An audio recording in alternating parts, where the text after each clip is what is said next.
Menurut saya, agama Buddha itu merupakan suatu ajaran yang digunakan untuk mempave jalan kehidupan kita. Seperti yang diketahui, Buddha mengatakan bahwasannya tujuan akhir adalah mencapai nibbana.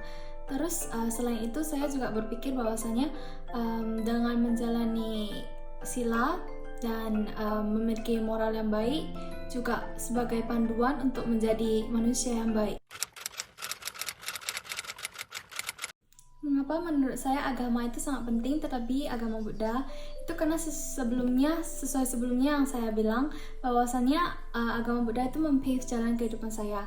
Terlebih dari itu, saya juga mengetahui bahwa adanya hukum tabur tuai, yaitu apa yang saya tanam akan saya tuai juga. Jadi kalau saya melakukan karma baik, jika saya melakukan hal-hal yang baik seperti berdana atau menolong orang, itu juga akan kayak come back to us gitu, akan datang kembali kepada kita. Jadi dari situ juga saya dapat mengetahui bahwasanya jika saya melakukan sesuatu hal yang salah, contohnya saya mencelakai orang atau melakukan hal yang buruk yang lain, itu sebenarnya tidak boleh, karena itu juga nantinya akan berpengaruh buruk kepada kita. Selain berpengaruh buruk kepada orang lain, itu juga akan berpulang ke kita. Jadi kita ada suatu seperti batasan gitu dalam berperilaku, dalam artian yang baik, bahwasanya kita tidak boleh menharm orang lain.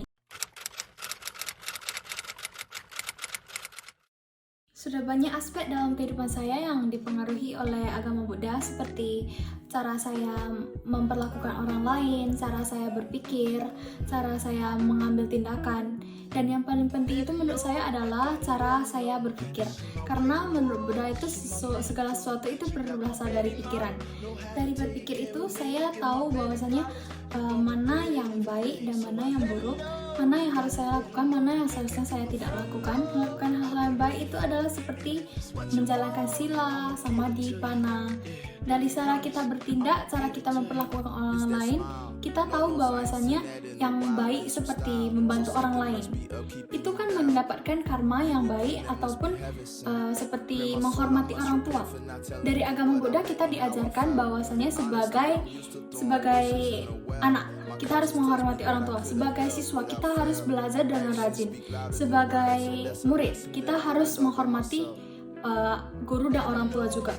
Buddha mengajarkan kita untuk mengambil jalan tengah. Kita tidak boleh terlalu ekstrim dalam mencapai sesuatu dan tidak boleh terlalu berleha-leha dalam mencapai sesuatu. Juga kita tidak boleh memiliki keinginan yang terlalu berlebih seperti tanha. Kita tahu bahwasanya jika kita memiliki tanha itu merupakan sumber dari duka.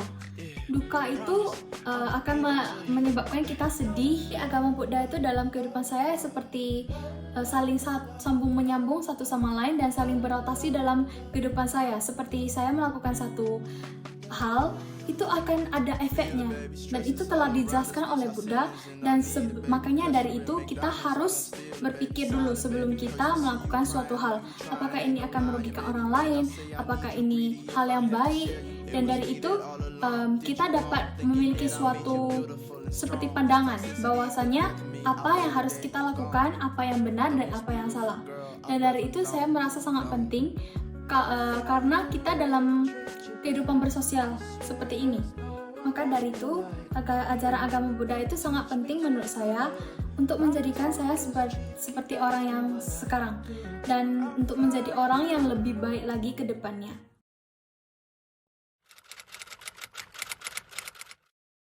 Tentunya Buddhisme ya yang kebetulan saya anut ya, itu tentunya sangat mempengaruhi bagaimana tindak tanduk saya sebagai seorang kepala keluarga ya, yang harus memberikan contoh yang baik kepada anak-anak.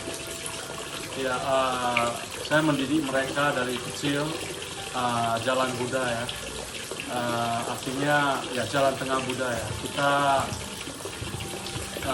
Saya memberikan kepada mereka apa inti ajaran Buddha itu ya.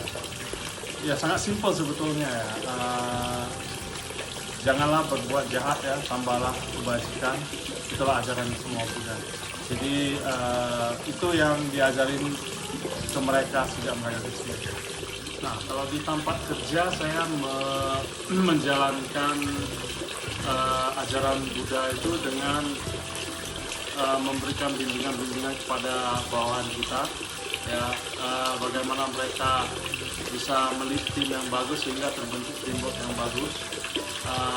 Tujuannya adalah jika kita membuat tim yang bagus dan kinerja perusahaan itu bagus, itu akan menjadi berkah bagi semua orang, ya.